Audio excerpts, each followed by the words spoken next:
பிரியாணி வாழை இலையில் சாப்பிட்டோன்னு வைங்க, அந்த ஃப்ளேவரே அவ்வளோ நல்லாயிருக்கும்.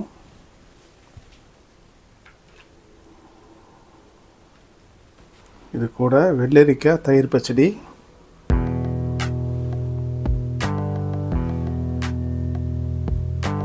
கொஞ்சமாக சிக்கன் பிரட்டல்.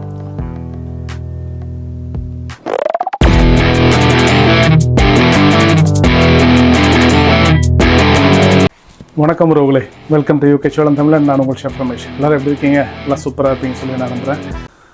நம்ம பண்ணுற இந்த சிக்கன் பிரியாணிக்கு ஃபஸ்ட்டு ஒரு 2 டேபிள் ஸ்பூன் அளவுக்கு நெய் ஊற்றிக்கலாங்க. இந்த பிரியாணி ஒரு 4லேருந்து 5 பேர் வரைக்கும் சாப்பிட்லாம். நம்ம ஒரு 1/2 கிலோ பிரியாணி தான் பண்ணுறோம். குயிக்காக பண்ணக்கூடிய சிக்கன் பிரியாணி. அதே ஒரு 2 டேபிள் ஸ்பூன் அளவுக்கு ஆயில் ஊற்றிக்கலாங்க. ஏலக்காய், பட்டை, கிராம்பு, சோம்பு, பிரியாணி இலை, இதுதான் இதுக்கு உண்டான அளவு.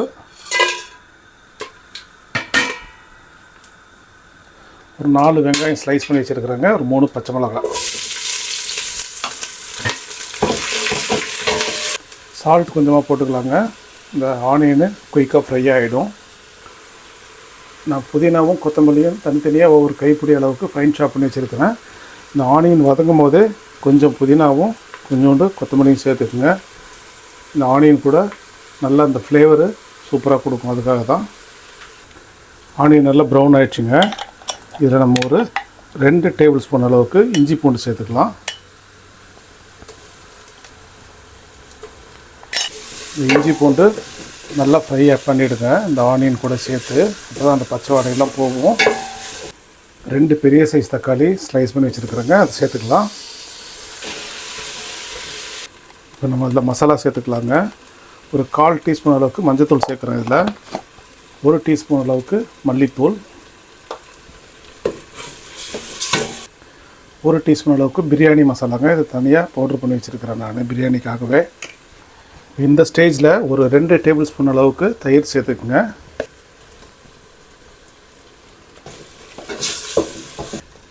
இதுலேயே தான் நம்ம இப்போது அந்த சிக்கனை போட்டு பிரட்டி எடுக்க போகிறோம். சிக்கனை ஒரு 5 மினிட்ஸ் இந்த மசாலாலேயே குக் பண்ணும்போது தான் உங்களுக்கு அந்த சிக்கனானது சாஃப்ட்டும் ஆகும், 2வது மசாலா உள்ளே ஏறும். பாருங்க, ஒரு 3/4 கிலோ சிக்கன். இதை கட் பண்ணி உப்பும் மஞ்சத்தூளும் மட்டும் போட்டு மிக்ஸ் பண்ணி வச்சுருக்கிறேன்.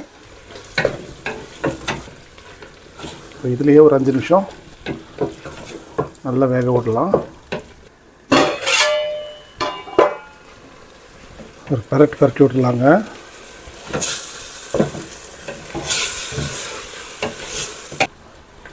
இந்த ஸ்டேஜில் கொஞ்சம் கொத்தமல்லி புதினாவை மேலே தூவி விடலாம். ஏன்னா ஆரம்பத்தில் நம்ம கொஞ்சம் தான் போட்டோம்.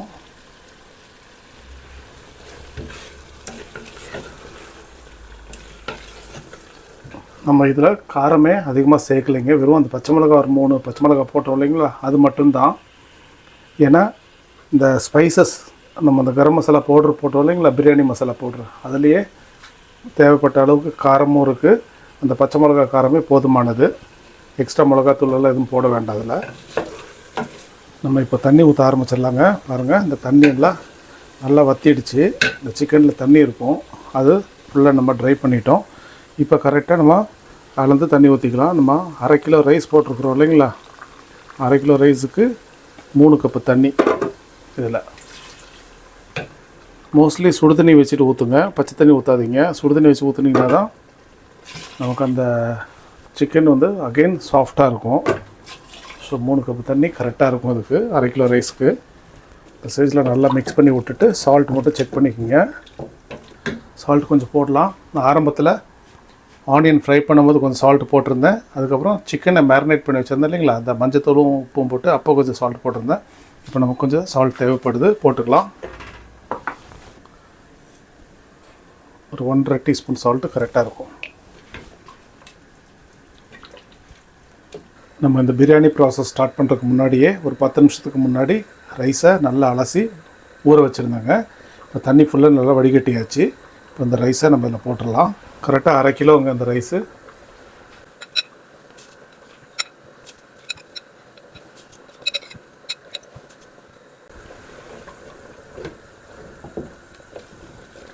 அவ்வளோதாங்க. மூடி போட்டுருவோம் ஒரு 5 மினிட்ஸ். ஃப்ளேம் வந்து மீடியமில் வச்சுக்கோங்க. இந்த கேப்பில் என்ன பண்ணுங்கன்னா, ஒரு தோசைக்கல் தவா இருந்துச்சுன்னா சூடு போட்டு ரெடியாக வச்சுக்கோங்க பக்கத்து அடுப்பில். அது நமக்கு தம் போடுறதுக்கு யூஸ் ஆகும்.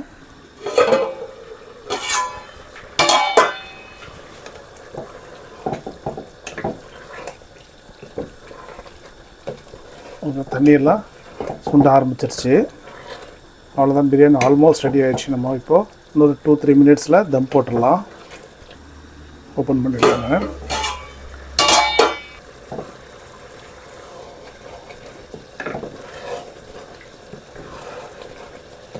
அவ்வளோதான், தண்ணி சுண்டிடுச்சுங்க. இப்போ நம்ம தம் போடும்போது கரெக்டாக இருக்கும்.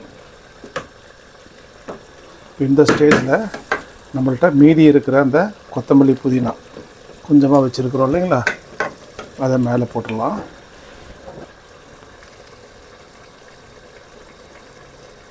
நல்லா உதிரியாக இந்த பாஸ்மதி ரைஸ்லாம் நல்லா நீளமாக சூப்பராக வரும் பிரியாணி. வாழை இலை இருந்தால் வாழை இலை போட்டுக்குங்க. அப்படி இல்லைன்னா சில்வர் ஃபாயில் இருந்துச்சுன்னா சில்வர் ஃபாயில் போடுங்க.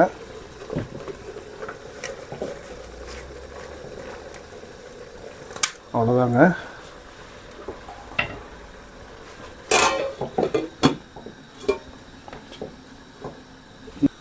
பக்கத்துலேயே கல் நல்லா சூடாக இருக்குங்க தம் வச்சுருக்கிறதுக்கு.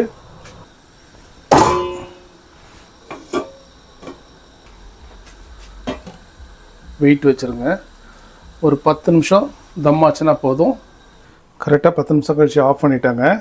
ஆஃப் பண்ணி ஒரு 5 மினிட்ஸ் அப்படியே ஃப்ரீயாக விட்டாச்சு. இப்போ நம்ம அதை ஓப்பன் பண்ணி பார்த்துடலாம்.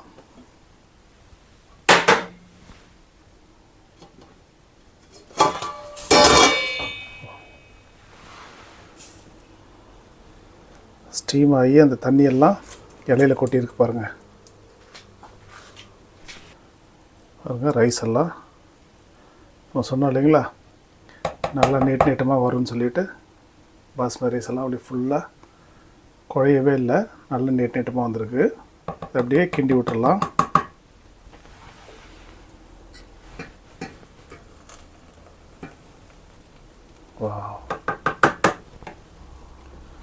அவ்வளோதாங்க, சூப்பரான சிக்கன் பிரியாணி நமக்கு ரெடி ஆகிடுச்சு. பிரியாணி வாழை இலையில் சாப்பிட்டோன்னு வைங்க, அந்த ஃப்ளேவரு அவ்வளோ நல்லாயிருக்கும்.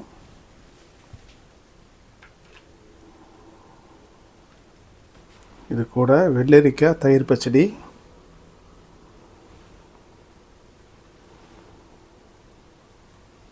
கொஞ்சமாக சிக்கன் பிரட்டல். என்னங்க உறவுகளே, உங்களுக்கு இந்த சிக்கன் பிரியாணி வீடியோ பிடிச்சிருக்குங்களா? பிடிச்சிருக்குன்னு நினைக்கிறேன். பிடிச்சிருந்தா மறக்காமல் லைக் பண்ணுங்கள், ஷேர் பண்ணுங்கள், உங்கள் ஃப்ரெண்ட்ஸுங்களுக்கும் ஷேர் பண்ணி விடுங்க. அவங்க கண்டிப்பாக பயனடைவாங்க. நம்மளுடைய சேனலுக்கு புதுசாக வந்தீங்கன்னா மறக்காமல் சப்ஸ்கிரைப் பண்ணி வச்சுக்கோங்க. அப்போ தான் இந்த மாதிரி ஸ்பெஷலான ரெசிபிஸ் எல்லாமே உங்களுடைய நோட்டிஃபிகேஷன் வந்து சேரும். இன்னும் அடுத்து ஒரு சூப்பரான ஒரு வீடியோவில் உங்களை நான் சந்திக்கிறேன். அதுவரை உங்களிடமிருந்து விடைபெறுவது உங்கள் ஷெஃப் ரமேஷ்.